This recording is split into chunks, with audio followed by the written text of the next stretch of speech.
जय हिंद। देखिए, हम लोग वैगनार ग्रुप के बारे में समझते हैं और क्या वैगनार ग्रुप के विद्रोह के बाद पुतिन कमजोर पड़ गए हैं या और शक्तिशाली हो गए हैं। कहीं ऐसा तो नहीं है वैगनार ग्रुप को मार मतलब फंसा देना खुद पुतिन की ही चाल थी। देखिए, वैगनार ग्रुप एक प्राइवेट आर्मी की ग्रुप है। वैगनार ग्रुप की शुरुआत जो की थी प्रिगोजिन और दिमित्री उतकिन ने किया था। इसका मुख्यालय जो है वो सेंट पीटर्सबर्ग में है। सेंट पीटर्सबर्ग में इसका मुख्यालय और इसकी सेना बहुत जगह फैली हुई है। ये रिक्रूटमेंट भी अपनी सेना में करते रहते हैं।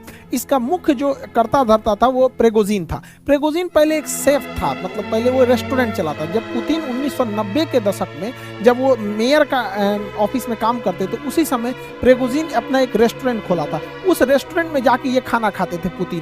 तो वहीं से इन दोनों की दोस्ती हो गई। बाद में पुतिन जो है वो सत्ता हथिया लिए, बाद में इनसे करीबी बढ़ी, तो ये सेफ बना और बड़े बड़े लोगों को खाना खिलाया। देखिए यहाँ पे बुश से लेके जितने राष्ट्राध्यक्ष थे उन सबको ये खाना खिलाया। बाद में ये कॉन्ट्रैक्टर बन गया और धीरे धीरे इसकी संपत्ति बढ़ती गई और इसने बनाया एक वैगनार ग्रुप जो प्राइवेट आर्मी का सिलेक्शन करती थी। ये प्राइवेट आर्मी पूरी दुनिया में फैली हुई थी। ये माली में गई, लीबिया में, कांगो में, सीरिया में और हर जगह इसने अपनी प्राइवेट सेवा दिया था।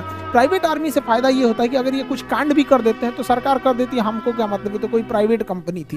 तो यानी ये व्यक्तिगत लाभ, राजनीतिक इच्छा और अपने कोई एक राजनीतिक मतलब महत्वाकांक्षा को पूरा करने के लिए होता है। क्योंकि आर्मी के ऊपर अगर कोई एक्शन होता है, आर्मी कुछ करती है तो सीधे वो सरकार के ऊपर बात आती है। तो ये प्राइवेट आर्मी वहां ये काम को कर देते थे और सरकार सीधे सीधे बच जाती थी।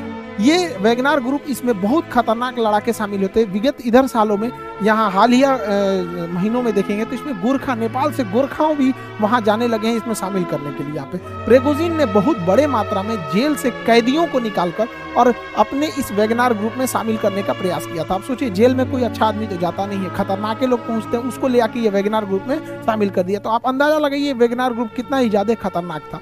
वैगनार ग्रुप चर्चा में और पावर में तब आया जब 2014 में रसिया ने क्रीमिया को कब्जा किया। रसिया ने जैसे क्रीमिया को कब्जा किया, यहाँ पर उसने वैगनार ग्रुप का ही मदद लिया। आप याद कीजिए, रसिया ने जब दोबारा डोनेस्क और लुहांस्क में जब कब्जा किया था तो उसने एक बहाना किया था, कहा था कि वहीं के लोग चाहते हैं कि ये विद्रोह मतलब रसिया उन पे कब्जा कर ले। वहीं के लोग नहीं थे, पहले ही इसने घुसा दिया था वैगनार ग्रुप को। क्योंकि वैगनार ग्रुप ऑफिशियली रसिया का तो है नहीं, रसिया मना कर देता है कि भैया जो चीज़ हमारा है ही नहीं, हम उस पर जवाब क्या दे सकते हैं यहाँ पे, और वो लोग अंदर घुस के बवाल कर देते हैं। तो मेनली ये पावर में आए थे सब यूक्रेन वार को लेकर, और ये रशियन आर्मी के साथ साथ लड़ रहे थे पूरी की पूरी यूक्रेन वार में, और काफी साथ दिया इन लोगों ने रशियन आर्मी का। लेकिन मई के महीने में ना इन दोनों में अनबन होने लगी और अचानक से ये जो यूक्रेन का ये वाला एरिया था, इस एरिया में जहां वैगनार ग्रुप थी, आर्मी थी, वो अचानक से यहाँ से पीछे हटने लगी और कही कि हम यहाँ से अब लड़ाई नहीं लड़ेंगे।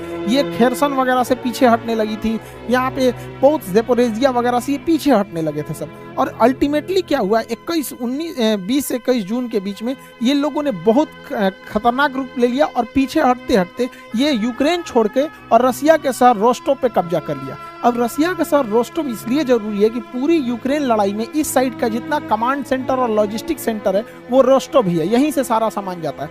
इन लोगों ने रोस्टोव शहर को कब्जा कर लिया और यहाँ एक हाईवे है, M4 हाईवे। ये हाईवे सीधे मॉस्को तक जाता है। मॉस्को यहाँ से 1000 किलोमीटर है, 1000 किलोमीटर है रोस्टोव से मॉस्को।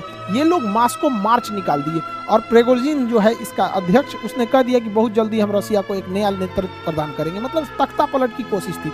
इसी क्रम में जब ये रोस्टोव से आगे बढ़े तो वोरोनिज शहर से पहले इन्होंने रसिया के एक हेलीकॉप्टर को मार के गिरा दिया। अब वोरोनिज शहर के जब रसिया के हेलीकॉप्टर को मार के गिराया तो जैसे ही इनकी आर्मी यहाँ रोस्टोव से पार करते हुए वोरोनिज शहर तक पहुंची तो यहाँ पे रसियन आर्मी और ये वैगनार ग्रुप के बीच फाइट हुआ और ये फाइट खत्म करके ये वैगनार ग्रुप आगे बढ़ने लगी रसिया से और यहाँ से 200 किलोमीटर पहुंची तो ये मॉस्को से की ओर जाने वाली सारी सड़कों को घेर दिया गया। लेकिन 200 किलोमीटर दूर वैगनार ग्रुप रुक गई। इसी बीच क्या हुआ कि यहाँ से बेलारूस की एंट्री होती है।